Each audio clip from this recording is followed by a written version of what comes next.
Olá, boa noite a todos, sejam bem-vindos. Vamos fazer essa live hoje com o estudo bíblico, para nós nos deliciarmos com a palavra de Deus. Estou certo de que esta palavra abençoará a sua vida e abençoará também a muitos.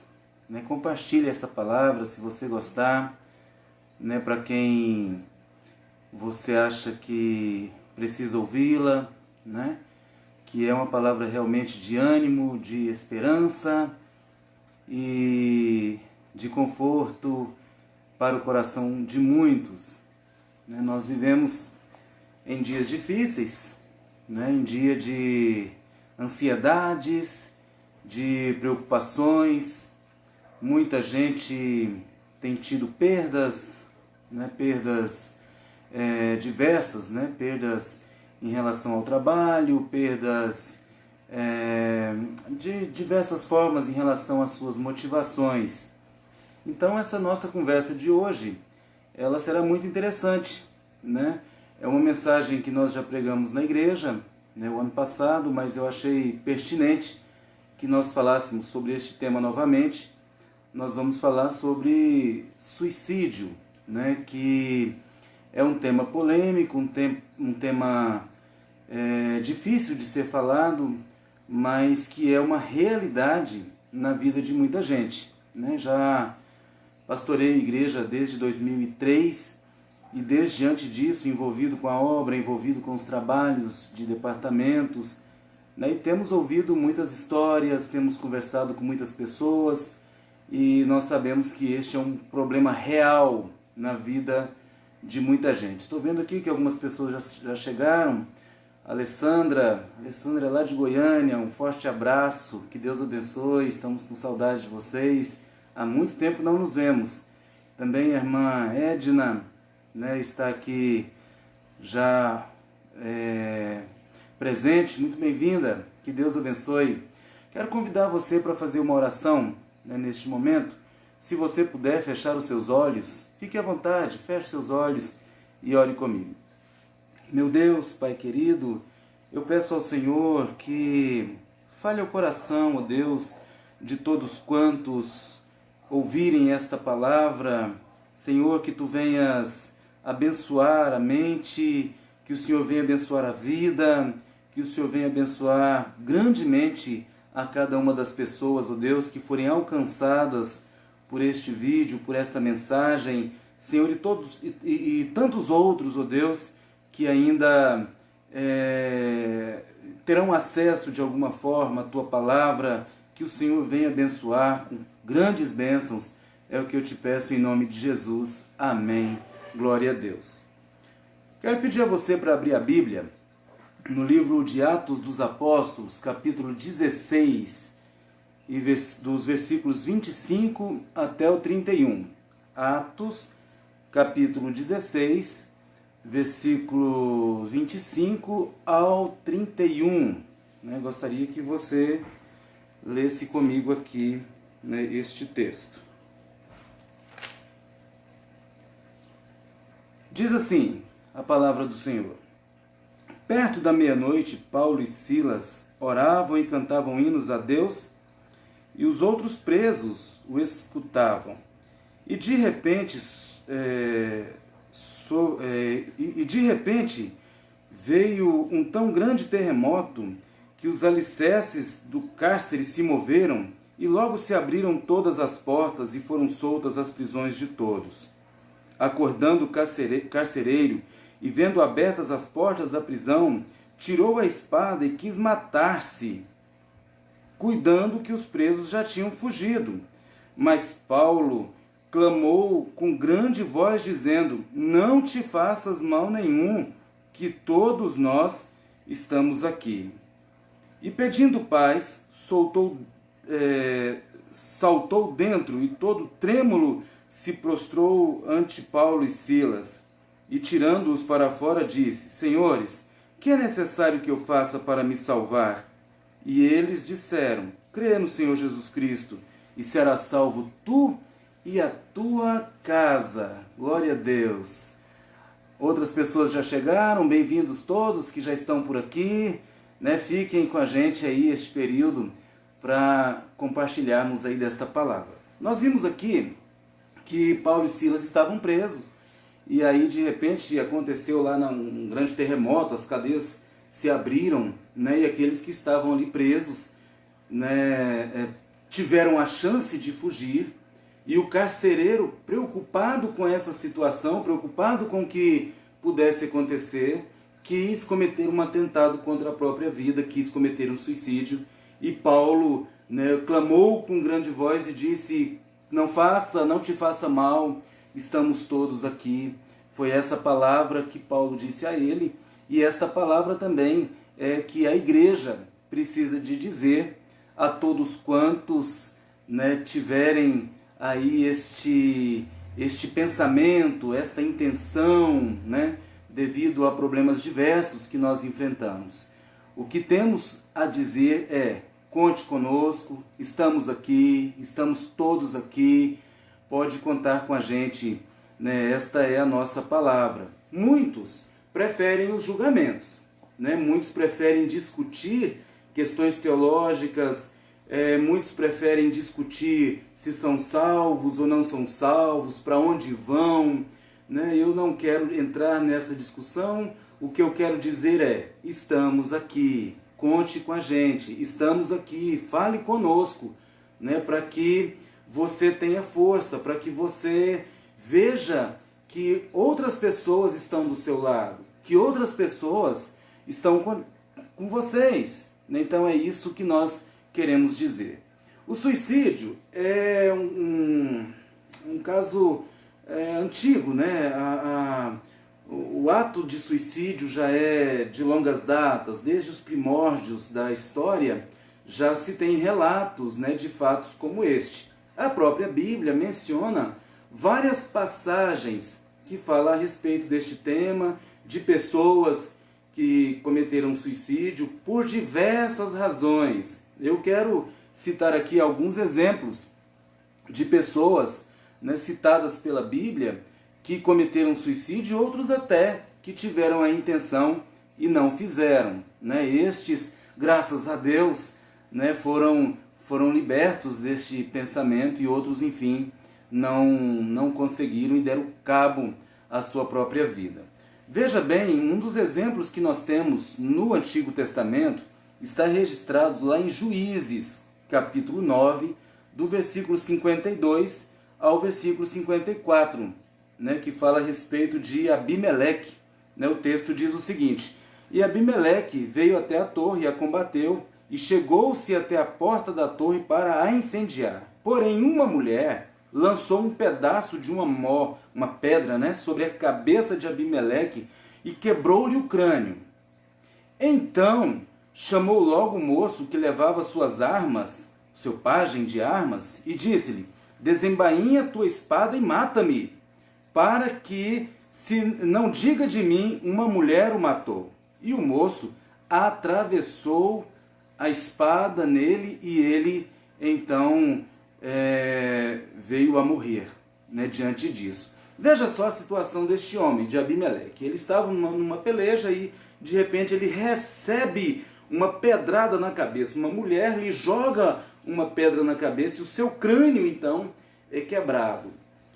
Entende-se que num tempo como aquele, a morte já lhe estava, a morte era eminente. Provavelmente ele morreria. Mas o problema é que o orgulho dele, o preconceito, o orgulho, né, fez com que ele tomasse uma decisão de pôr cabo, de pôr fim à sua própria vida. Né? E a questão que ele queria não era para aliviar a dor, não era porque doía muito, não era nada disso. Ele queria morrer para que não ficasse na história que uma mulher o tinha matado. Olha só o pensamento dele, né? O orgulho que ele tinha em seu coração. Então, para que não ficasse na história que uma mulher o matou, ele preferiu dizer ao seu pajem, ao seu escudeiro: mata-me, porque ele achava mais honroso, né, morrer dessa forma. E embora não tenha sido ele E embora não tivesse sido ele que ele cravou a espada, deu um problema aqui, já estamos de volta. Ele pediu ao seu escudeiro, né, que fizesse isso, né, que pudesse tirar-lhe a vida. E este rapaz, o seu escudeiro, este seu soldado que estava com ele, né, então lhe fez isso, lhe cravou a espada e ele então veio a morrer assim. O texto bíblico diz que Abimeleque foi atingido então por essa pedra, seu crânio rachou, mas ele não soube lidar com essa situação por um ato de orgulho, né? E ele ainda teve tempo de pedir ao seu escudeiro para que lhe atravessasse a espada, conforme já disse aqui, não tanto para apressar a sua morte, aliviar a dor, mas para não morrer, segundo ele próprio, pelas mãos de uma mulher, né? Para ele seria uma vergonha isso, né?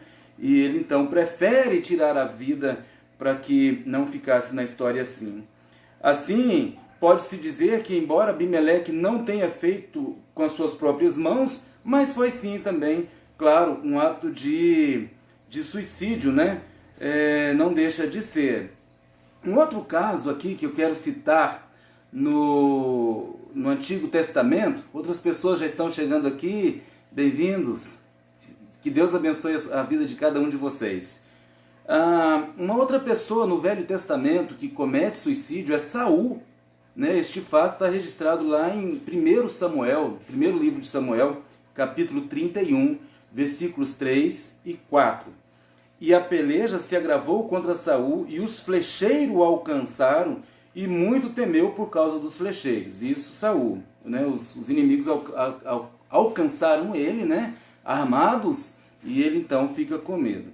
Então disse Saul ao seu pajem de armas: arranca tua espada e atravessa-me com ela, para que porventura não venham estes incircuncisos e me atravessem e escarneçam de mim. Porém, o seu pajem de armas não quis, porque temia muito, ficou com medo, claro, diante dessa situação. Então, o que Saul fez? Tomou a sua espada e se lançou sobre ela. Olha só, ele pede ao seu pajem de armas, né, para que ele pudesse cravar-lhe a espada e tirar a vida. Como o pajem não teve coragem de fazer, ele mesmo fez. Ele pega a sua espada e se joga contra ela e comete suicídio. E a razão aqui era para que os seus inimigos não lhe matassem, né? Ele tinha sido alcançado pelos seus inimigos, mas para que também não ficasse na história que tivesse sido morto pelos flecheiros inimigos, então ele põe cabo à sua própria vida. Ele também, pela situação parecida ao de Abimeleque, né, questão do orgulho, ele morreria certamente pela mão dos filisteus, isso já estava certo, mas para não sofrer tal humilhação, ele também pede ao seu escudeiro para que lhe atravesse a espada, mas o escudeiro, apavorado, não quis fazê-lo. Então o que ele faz? Se lança sobre a espada. Aí olha só que interessante, o escudeiro, o pajem de armas, não teve coragem de matar Saul. Ficou apavorado, ficou com medo, não teve coragem de matar aquele a quem servia. Ao se deparar com aquela situação, ao ver Saul morto, né, ao ver Saul no chão, com a espada cravada no peito, o que ele decide fazer? Olha, o versículo 4 e o versículo 6 do mesmo capítulo 31 de 1 Samuel. Vendo, pois, o seu pajem de armas que Saul já era morto, também ele se lançou sobre a sua espada e morreu com ele. Olha aí. Assim faleceu Saul, seus 3 filhos, seu pajem de armas e também todos os homens morreram juntamente naquele dia. Então veja bem, ele não teve coragem de matar Saul, mas ao ver aquela situação ele também se joga na espada e se mata também da mesma forma. Tão grande foi o desespero, né, daquele homem, tão grande foi o desespero daquele jovem, né, ao ver o seu senhor ali caído no chão, morto. Ele, quem sabe, ficou com medo de haver alguma acusação, alguma represália, ou mesmo ser morto pelos filisteus que estavam chegando ali, e ele então resolve, por fim, a sua própria vida. não teve coragem para tirar a do outro, mas teve coragem para tirar a sua própria. Quero abrir um parêntese aqui para dizer que tem muita gente desse jeito. Ele muitas vezes não tem coragem de tirar a vida do outro, mas ele faz mal a si próprio, ele faz mal à sua própria vida, ele se trata mal, ele cuida mal de suas emoções, né? Então assim, com o outro ele é bom e ele é ruim com ele. Muitas vezes ele prejudica a si mesmo para que o outro saia em vantagem, né? Tem muita gente desta forma. A Bíblia diz que nós devemos amar o outro, né, como a nós mesmos. Nós temos que amar a nós mesmos, temos que amar o próximo, temos que amar a Deus, né? E nós temos que agir dessa forma. Né, o irmão Giovanésio está perguntando aqui sobre Saul, né, se ele perdeu a salvação. Não é essa aqui a nossa discussão, né, na questão de ele perder ou não a salvação. A questão é no cuidado que nós devemos ter com pessoas que têm o pensamento dessa forma, né, com pessoas que pensam desse jeito. Porque tem muita gente que não consegue administrar os seus problemas. Tem muita gente que não consegue administrar essas situações. Diante de uma situação de pavor, diante de uma situação de medo, ou se sentirem encurralado de alguma forma, ou devido à depressão, ou inúmeros problemas, ele não consegue administrar a sua emoção e aí dá cabo à sua própria vida, como estes que eu estou citando aqui. Este jovem, então, morre dessa forma e isso é horrível, né? Foi uma tragédia isso que aconteceu, porque diz o texto aqui que morre não somente Saul, mas morre seus 3 filhos e morre o seu pajem de armas e muita gente que pereceu naquele dia ali, naquela batalha, né? E infelizmente Saul perde a sua vida tirada por ele mesmo, né? Infelizmente é uma tragédia muito grande isso. Um homem que lá atrás havia sido escolhido por causa de sua bravura, por causa de várias qualidades que ele tinha, ele foi escolhido para reinar sobre Israel, mas ele não soube administrar problemas, né, que passavam em seu emocional, problemas que passavam na sua mente, né, não conseguia lidar consigo mesmo, com seus problemas, né, que se travava, né, uma luta dentro de si e ele não conseguiu vencer a batalha, ele não conseguiu administrar esses problemas. Primeiro que ele já tinha se desviado da presença de Deus, que ele já estava fora da presença de Deus, e isso veio agravando cada vez mais a situação, e ele então não consegue administrar isso e faz o que fez e chega nesse ponto. Mas tem ainda um outro personagem chamado Aitofel, que está registrado em 2 Samuel, também, né, no mesmo livro, capítulo 17, e aí nós vamos ler alguns versículos. Veja bem o que aconteceu com este moço chamado Aitofel. Ele chama Absalão estava conspirando contra Davi, né, estava pelejando contra Davi, havia tido um episódio ali que o Absalão já estava reinando e Davi teve que sair para que não lhe fizesse dano a Absalão, né? Inclusive é um outro tema, um outro assunto para nós falarmos sobre esta questão da forma como Davi lidou com as situações que havia dentro da sua casa. Um outro momento nós vamos conversar a respeito disso, mas a forma como que Davi lida com os problemas da sua casa é uma forma também muito complicada e posteriormente nós estaremos falando sobre essa situação. Está chegando outras pessoas, Janice, Deálcio, Camila, né, Juninho, bem-vindo vocês, que Deus abençoe.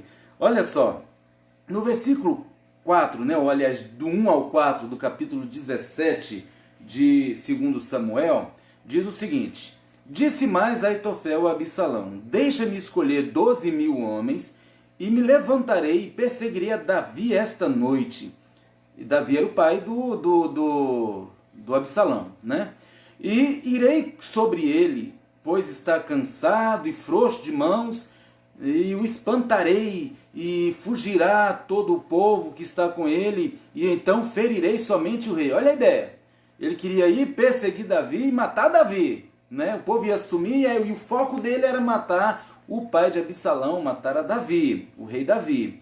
E farei tornar a ti todo o povo, pois o homem a quem tu buscas é como se tornassem todos. Assim todo o povo estará em paz. A gente mata Davi e fica tudo em paz e dá certo. E esta palavra, olha, veja bem, e esta palavra pareceu boa aos olhos de Absalão. Absalão concordou com isso. A princípio, né, Absalão concorda com isso.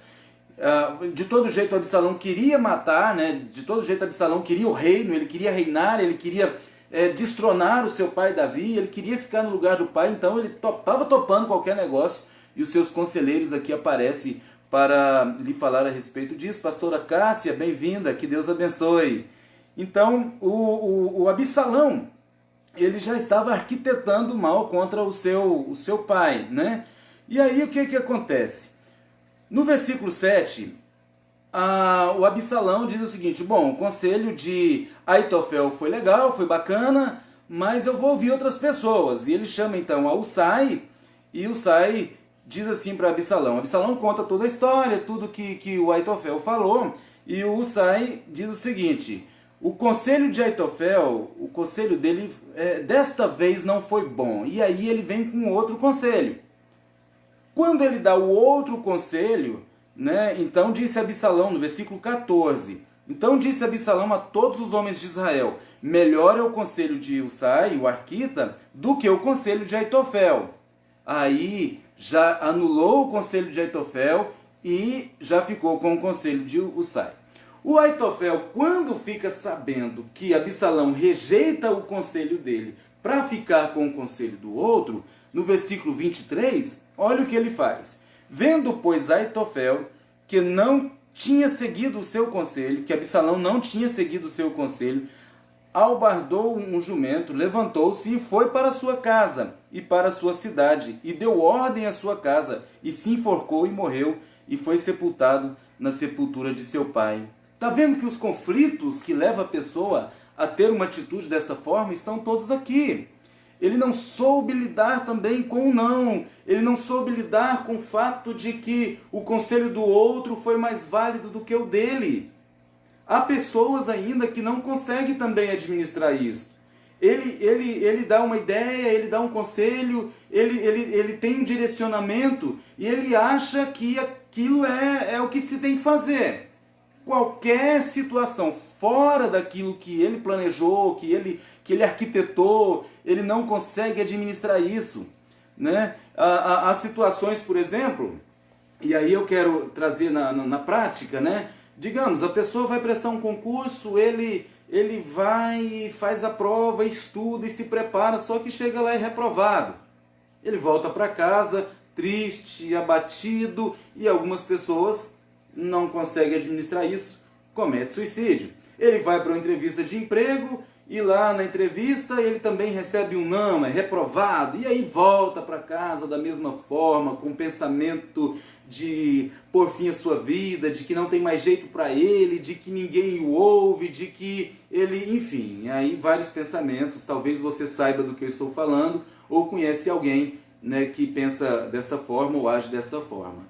Então, as pessoas chegam a conclusões, né, de tirar a sua própria vida por causa de conflitos que ele não consegue resolver, né, de situações que ele não consegue lidar com elas. Então ele vai e comete esse suicídio, né, e tira a sua vida e morre enforcado. Alguns homens se matam devido a frustrações amorosas, devido à falência financeira, mata para aliviar a dor de uma tortura, né? Enfim, diversas coisas. Ele tirou a sua vida porque o Absalão não ouviu o seu conselho. E aí, é claro, Davi vem e vence a guerra contra Absalão, né? Mas ele não soube lidar com essa situação. Outras pessoas estão chegando. Bem-vindo a cada um que está chegando aí. Que Deus abençoe. Então, o Aitofel não soube lidar com isso. Ele comete suicídio por enforcamento apenas pelo fato de que o seu conselho não havia sido aceito por Absalão. E aí Deus dá um livramento a Davi e Davi sai vitorioso nessa peleja toda. Tem outro personagem também no Velho Testamento que está registrado lá em 1 Reis, capítulo 16, dos versículos 15 ao 18. Acompanhe comigo aí. No ano 27º de Asa, rei de Judá, reinou Zinri 7 dias. Olha quanto tempo ele reinou. 7 dias. 7 dias em Tirza. E o povo estava acampado em Gibeton, que era dos filisteus. E o povo que estava acampado ouviu dizer: Zinri tem conspirado e até matou o rei.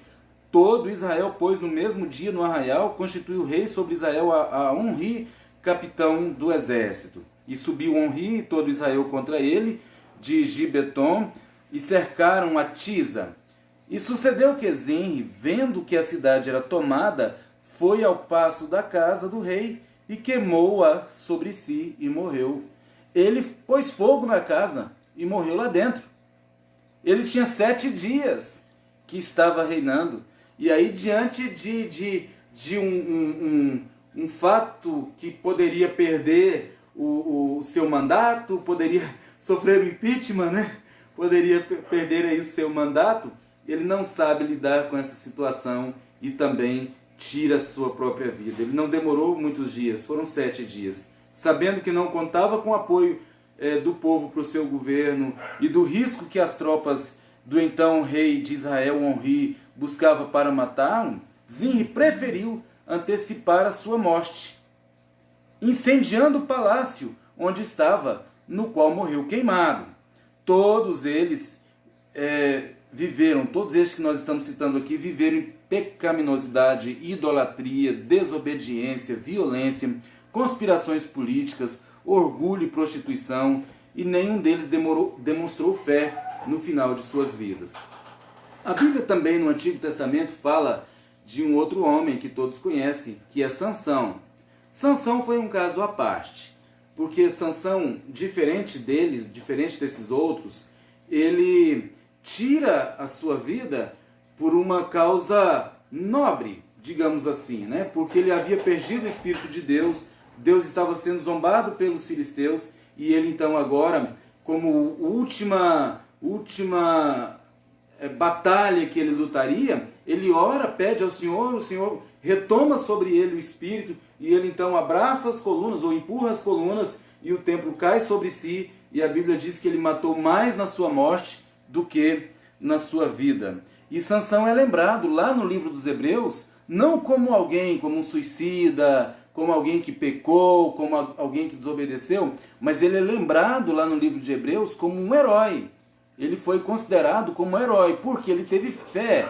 No final de sua vida, ele agiu com fé, né? Foi isso que aconteceu aqui no final da história de Sansão. Então nós podemos ver aqui o que leva as pessoas a tirarem as suas próprias vidas. O que leva as pessoas a dar cabo à sua própria vida.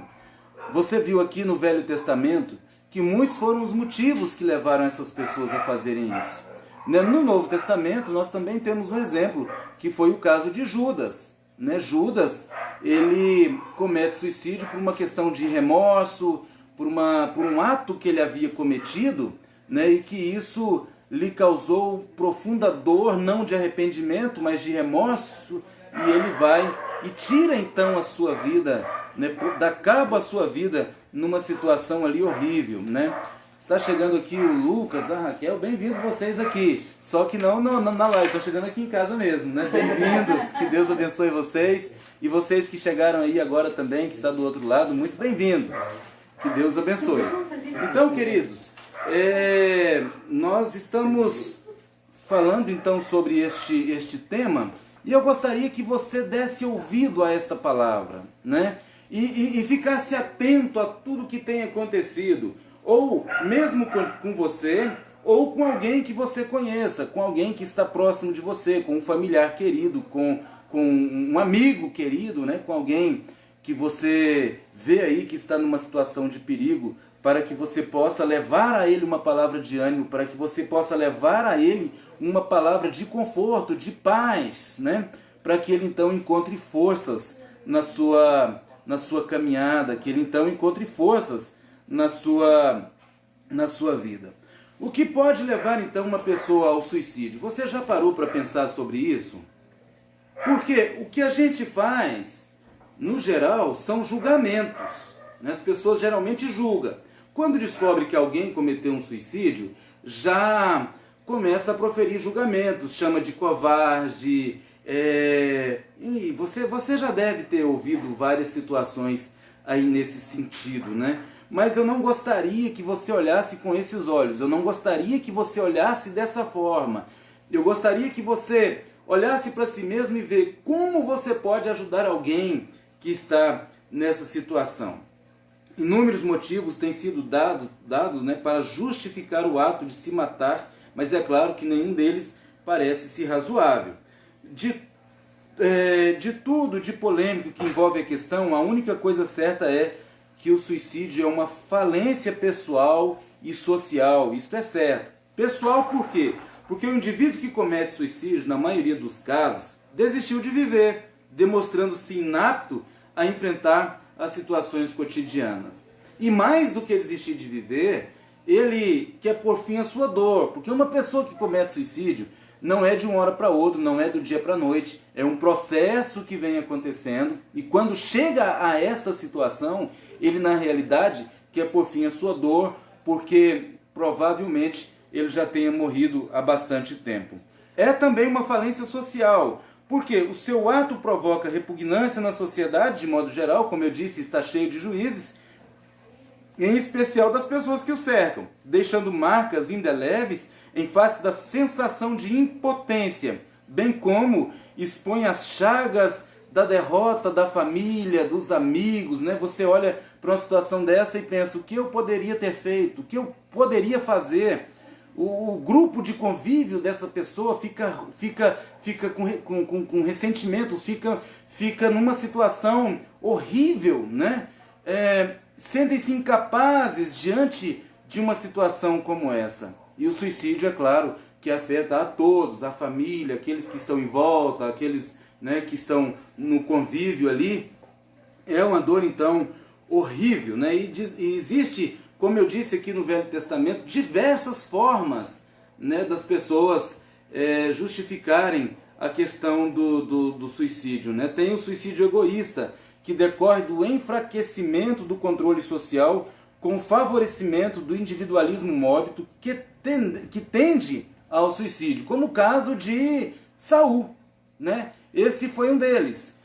Diante da batalha ali com os filisteus, ele se vê cercado e ele então prefere morrer, prefere tirar a sua vida do que enfrentar mais aquela batalha, que talvez seria a sua última batalha, mas ele poderia sair dessa situação de uma forma diferente da que saiu, né? O suicídio altruísta, que é diferente desse primeiro que eu disse, ele é cometido por uma pessoa, por uma nobre causa, né? Enfim, em prol da comunidade, em prol de uma certa situação.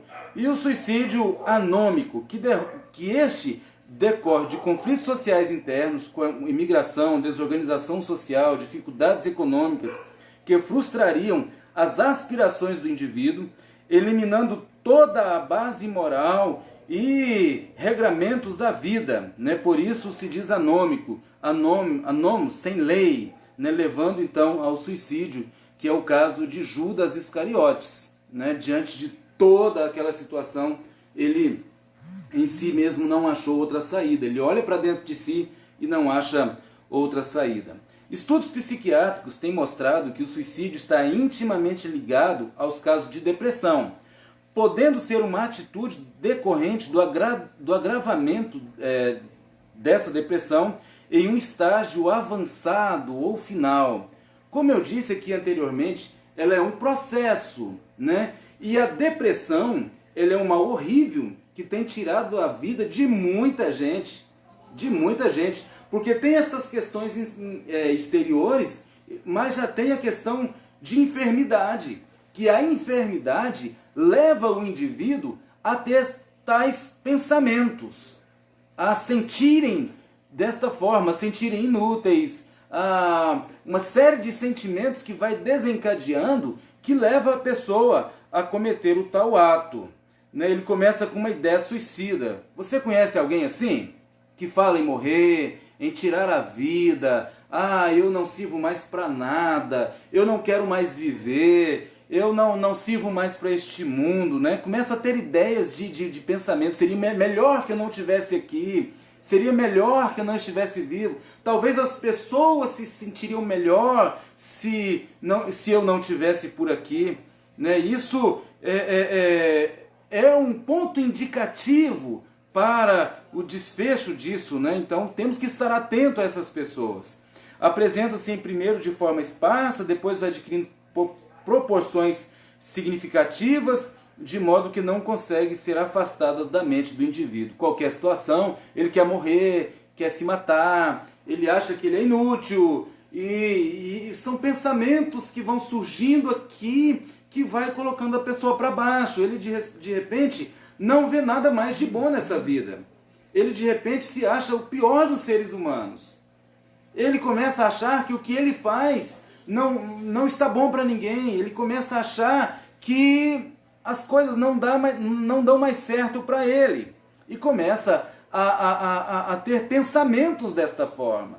E aí muita gente ignora esse tipo de pensamento.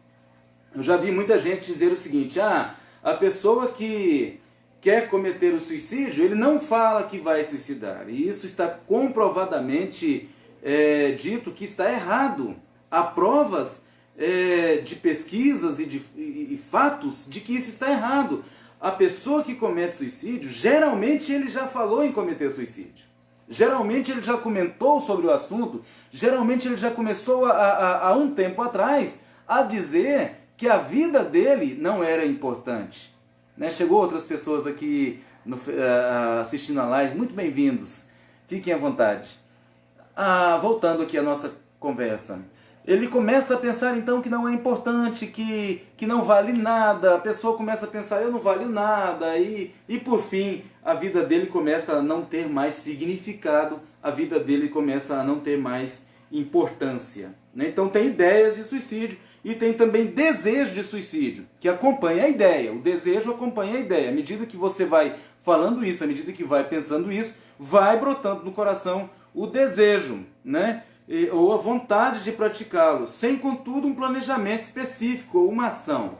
Ele começa a desejar isso, mas ele não planejou ainda, ele não sabe como vai fazer, de que forma vai fazer, né? E, abrindo um parênteses aqui, está comprovado também que os homens, né, eles têm mais êxito nas suas tentativas, né? Nas suas ações, porque a forma que eles usam são mais violentas. As mulheres tentam mais, mas têm menores resultados, né? Porque tendem a agir com situações mais brandas, né? Geralmente toma algum tipo de veneno, ou uma overdose de remédios, ou corta o pulso, alguma coisa assim nesse sentido. Os homens já usam mais arma de fogo, enforcamento, né? Esse tipo de situação. O fato é que eu quero voltar ao texto inicial que nós lemos,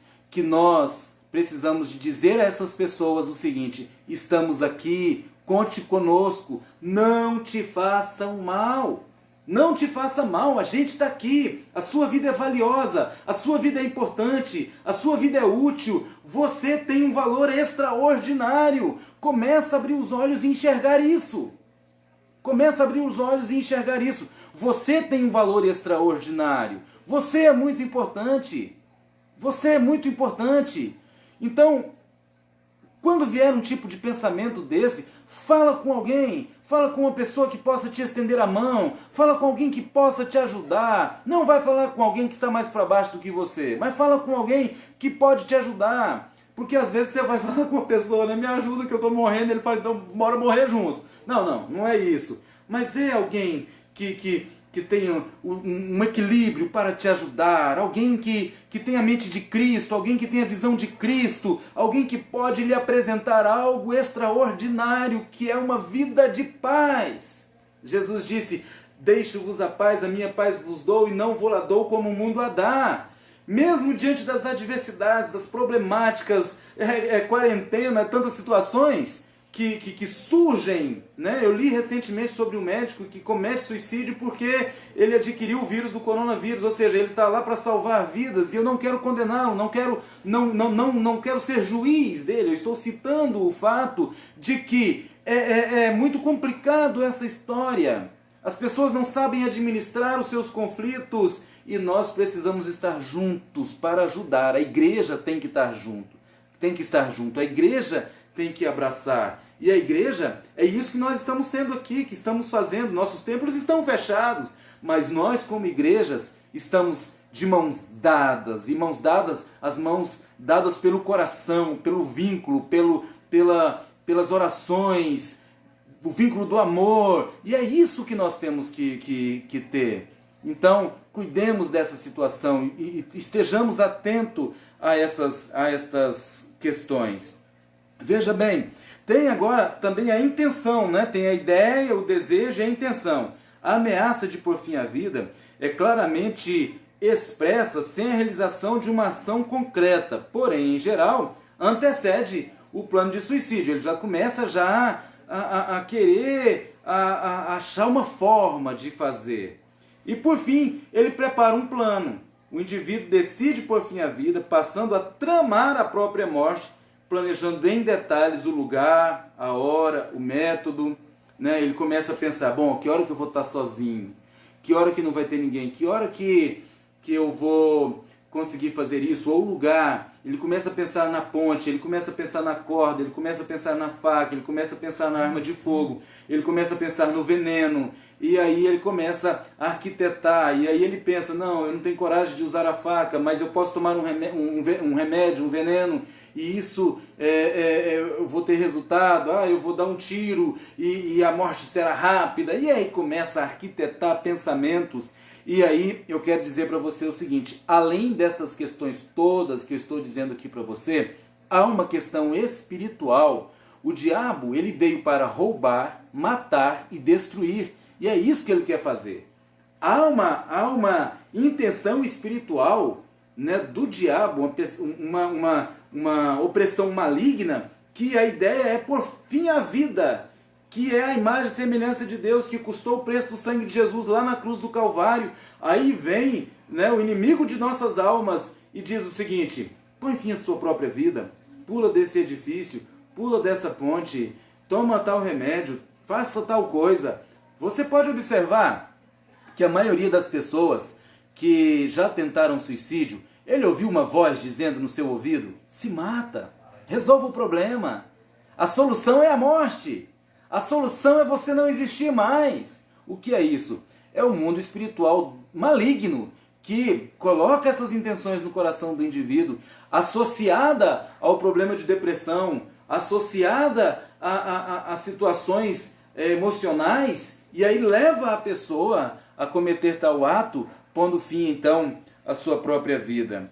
Então veja bem, ele começa a preparar um plano, né? Ele começa a tramar, ele começa a fazer coisas para que seja executado. Muitos deixam bilhetinho, escritos, né? E tantas coisas assim. Há também aquelas pessoas que cometem tentativas de suicídio, né? São atos autoagressivos, corta pulso, corta braço, tomam remédios, igual eu já disse, né? Mas são não fatais, né? Primando o indivíduo por tentar talvez vingar de alguém, corta por causa do namorado, porque brigou com o namorado ou namorada, corta porque levou um fora, se corta porque foi chamada a atenção, se corta porque tirou uma nota ruim, se corta porque ouviu uma palavra que não foi do seu agrado. E aí então começa a praticar tais coisas nesse sentido assim, né? E começa a chamar a atenção para algo que está acontecendo de errado. A pessoa que faz tal coisa, ele está dizendo, olha, algo de errado está acontecendo comigo, estou precisando de socorro. Estou precisando de socorro. Há pessoas que se cortam, ele começa a usar roupa de manga comprida para não mostrar os braços, eles começam a se esconder no quarto, né? Geralmente jovens, adolescentes, né, estão fazendo tais coisas. E quero dizer o seguinte, pais, pelo amor de Deus, Preste atenção nisso, preste atenção nos seus filhos, né? Não fiquem desatentos a essas situações, professores, amigos, não fiquem desatentos a isto, né? Se atentem a estas questões, salve uma vida, diga para ele, estou aqui, conta comigo. Não fale com ele com palavras acusadoras, de apontamentos, mas com palavras acolhedoras, palavras amorosas, porque é assim que nós devemos ser. Atos impulsivos também acontecem, consistem em atos agressivos sem planejamento suicida, acompanhados de métodos repetitivos e estereotipados. Na tentativa de suicídio e no ato impulsivo, né, a efetiva ameaça à vida tem graus variáveis, culminando nas tentativas de suicídio, cuja letalidade é interrompida por terceiros ou até mesmo por profissionais da saúde. É o cara que quer pular da passarela, vai lá alguém e tira ele. É o cara que quer pular do prédio, vai lá alguém e salva ele. Então, assim, o ato dele é interrompido por um terceiro. É aquele que toma um remédio, que vai para o hospital e que chega lá, é atendido, é acudido, né? Enfim, tem gente que toma que boa, veneno para rato, overdose de remédio e por aí vai. E ele é então socorrido por um profissional de saúde e não deixa que a sua intenção, né, seja concluída, que tenha êxito na sua intenção. E por fim, o suicídio, né, que tem um desfecho com a morte e é caracterizado pelo planejamento cuidadoso e o emprego de métodos realmente letais, né, que aí infelizmente não tem jeito. Esses outros todos aqui dava tempo de acudir, aqui agora infelizmente já foi. E aí cabe a nós refletirmos a respeito disso, né? É claro que nem sempre essas coisas acontecem nessa ordem que eu disse aqui, mas a intenção é de demonstrar que ninguém se mata de uma hora para outra, é fruto de um processo, E nós, como igreja, como cidadãos, como amigos, como pais, como filhos, como irmãos, nós temos que estar atentos a estas situações, né? No meio evangélico ainda tem uma outra problemática, que é a questão do tabu, do preconceito, né? Que a igreja não sabe muito falar sobre isso, lidar sobre isso, porque geralmente generaliza como sendo uma obra de Satanás, como que se a pessoa cometer suicídio vai para o inferno e você não vai cometer isso porque senão você vai para o inferno. Aí a pessoa olha para você e fala o seguinte: mas eu já estou no inferno e é por isso que eu quero fazer isso, né? Enfim, a igreja em muitos casos não sabe lidar com essa situação. Por isso é que eu quero convidar a você, Igreja de Jesus, a lidar melhor com esta situação, lidar melhor com seu ente querido, com seu amigo, com seu vizinho, com seu patrão, com seus familiares, né, para que se consiga salvar vidas, né? Quebrar preconceitos, quebrar tudo isso e conversar com a pessoa, falar com a pessoa, dar o ombro para essa pessoa, dar as mãos para essa pessoa, abraçá-la e dizer: estamos aqui, não te faças mal. É muito importante que a igreja esteja preparada para conversar a respeito disso, para ajudar as pessoas. A igreja deve deixar de responder a essa questão sensível, né? Dizendo o seguinte: o fulano cometeu um ato de covardia, né? Enfim, aí a gente começa a fazer julgamentos e eu não quero que a gente tenha essa linha de raciocínio, essa linha de pensamento. A nossa visão é outra, a nossa visão é ajudar, a nossa visão é salvar vidas. A nossa visão não é dizer que alguém foi para o inferno, a nossa visão não é essa, a nossa visão é salvá-lo enquanto está aqui há tempo, enquanto está vivo há tempo, enquanto está vivo você pode abraçar, você pode trazer para perto. Salvemos vidas! E se você conhece alguém ou você mesmo está numa situação dessa que eu disse aqui, com pensamentos, com desejos suicida, nos chame para conversar, chame a mim, estou aqui, os obreiros da Igreja Novo Dia do Parque Marajó, em qualquer lugar que ela está, e não precisa ser a Igreja do Novo Dia, é um amigo seu, alguém de uma outra igreja, um pastor da sua confiança, mas chame alguém para conversar, chame alguém, peça socorro, isso é muito importante. Veja bem, Nós temos que deixar de lado os dogmas, essas coisas, e partir para a ação, partir para a pessoa, amando a pessoa com coração sincero, amando a pessoa verdadeiramente, livre de qualquer preconceito em relação a ela, a qualquer conceito teológico que tenhamos sobre ela. Jesus veio para salvar a todos e Ele quer dar a vida a todos. Veja bem, aquele carcereiro, é claro, ele estava num momento de trabalho, no livro de Atos que nós lemos, os presos todos podiam fugir, mas diante da palavra do servo de Deus, ele disse o seguinte: ninguém sai daqui. O carcereiro ele vai ser responsabilizado se cada um de vocês forem, se cada um de nós formos embora. Porém, nenhum de nós vamos sair, para que o carcereiro não fique prejudicado. E o carcereiro já ia se matando, e Paulo grita: para, estamos todos aqui, não te faça mal. E é isso que nós devemos fazer, né? Com efeito, a consequência em nosso meio é que se pensa em suicídio, a pessoa que pensa em suicídio no nosso meio, ele tem vergonha de falar sobre o assunto. Ele tem vergonha de falar sobre isso. E isso é ruim. Um outro fator de estatística também é o seguinte. Amém, irmão Simar? Amém. Que Deus abençoe a senhora também. Um outro fator que também é estatística é o seguinte: por que os homens eles conseguem mais, eles geralmente, ao cometerem suicídio, geralmente você não ouve ele conversar antes, você não ouve ele falar antes. Já a mulher, ela já vem falando sobre isso há tempo, ela já vem conduzindo uma situação que vai levá-la àquele ponto. Aí tem até a brincadeira, né, que a mulher fala mais do que o homem, mas isso é até bom. Por quê? Porque ela falando mais, ela vai se abrir mais, ela vai se expor mais e tem como salvá-la. O homem, como é introvertido, fechado, ele implode. E aí esse aqui é o problema. Ele explode dentro de si, e aí é o mal que avassala, né, o coração de uma pessoa desta forma. Então aqui eu já quero partir para o encerramento, né, desta palavra aqui. Vamos cuidar uns dos outros. Vamos cuidar um dos outros. Dizer para as pessoas: conte comigo. Conte comigo. Né? Eu quero dizer para você: conte comigo.